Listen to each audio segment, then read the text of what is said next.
Assalamualaikum warahmatullahi wabarakatuh. Saya Duran Dirtanto, NIM 2 NIM 3010210070. Saya akan menjelaskan tentang materi metabolisme karbohidrat, protein, dan lemak. Pengertian karbohidrat yaitu karbohidrat merupakan zat padat yang berwarna putih yang sukar larut dalam pelarut organik tetapi larut dalam air kecuali polisakarida yang memiliki berat molekul yang rendah dan manis rasanya sehingga sering disebut istilah gula. Fungsi karbohidrat yaitu 1. Sebagai sumber energi, 2. Berperan dalam proses metabolisme yaitu menjaga keseimbangan antara asam dan basa yang terdapat pada tubuh. Yang ketiga yaitu karbohidrat memiliki peran penting dalam membantu proses pencernaan. Yang keempat, fungsi karbohidrat dapat membantu dalam penyerapan kalsium. Yang kelima, karbohidrat merupakan pembentuk senyawa. Yang keenam, sebagai komponen penyusun gen yang terdapat dalam inti sel.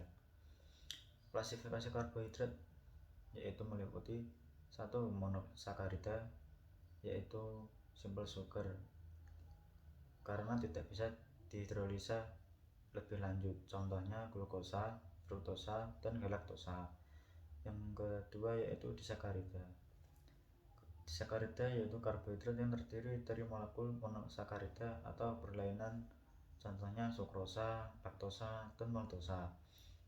Yang ketiga oligosakarida yaitu golongan yang terdiri dari 10 molekul monosakarida, contohnya sarkosa dan rafinosa.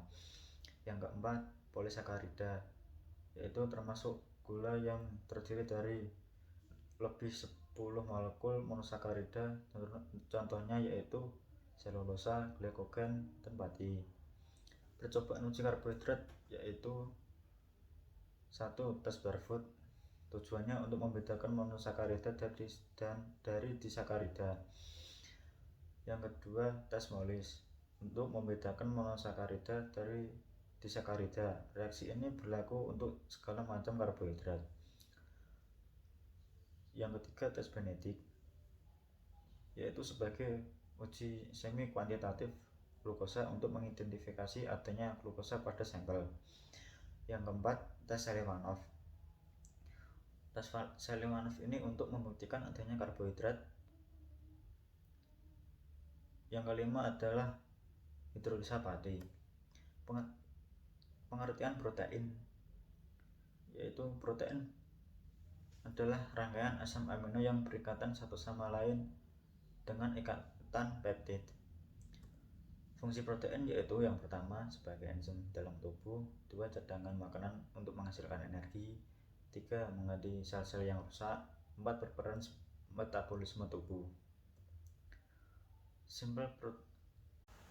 Klasifikasi protein yaitu simple protein yang mengandung asam alfa, L-alfa, amino atau derivatnya, contohnya yaitu albumin, globulin, glutein, pronalamin, albuminoid. Yang kedua conjugated protein yaitu protein yang bergabung dengan zat yang bukan protein yaitu disebut prostetik, contohnya nukleoprotein, glicoprotein, fosprotein, chondroprotein, lipoprotein, dan metaprotein.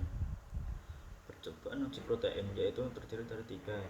1. Elementer untuk mengetahui susunan karbon, hidrogen, dan nitrogen. 2. Yaitu percobaan larut albumin untuk mengetahui urutan pelarutan albumin dalam pelarut yang digunakan. Yang ketiga, pengaruh asam-asam mineral kuat untuk membuktikan pengaruh asam mineral kuat terhadap denaturasi protein. Pengertian lemak yaitu adalah segolongan senyawa organik yang terdapat di dalam alam dan sifat-sifat, yaitu pertama tidak larut dalam air tetapi larut dalam larut lemak seperti ether, kloroform.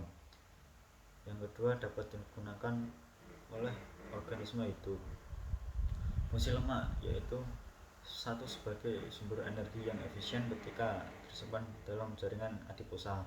Yang kedua sebagai pengatur panas dalam tubuh. Yang ketiga sebagai penyekat listrik. Yang keempat sebagai pelindung organ tubuh yang penting. Yang kelima yaitu sebagai pelarut vitamin A, D, E, K. Klasifikasi lemak yaitu simpel lipid ester, asam lemak yang bermacam-macam alkohol. Yang kedua kompon lipid ester, asam-asam lemak yang pada hidrolisa menghasilkan asam lemak, alkohol, dan glikolipid. Yang ketiga derivat lipid, semua senyawa yang dihasilkan pada hidrolisa simpel dan kompon yang masih mempunyai sifat-sifat seperti lemak dimasukkan dalam golongan ini.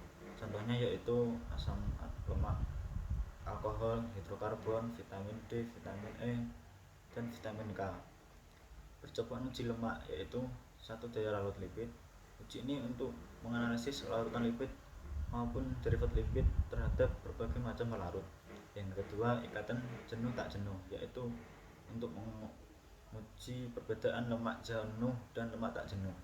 Yang ketiga uji Salkowski yaitu merupakan uji kualitatif yang dilakukan untuk mengidentifikasi keberadaan kolesterol. Yaitu materi dari saya tentang metabolisme karbohidrat, protein, dan lemak. Sekian dari saya. Wassalamualaikum warahmatullahi wabarakatuh.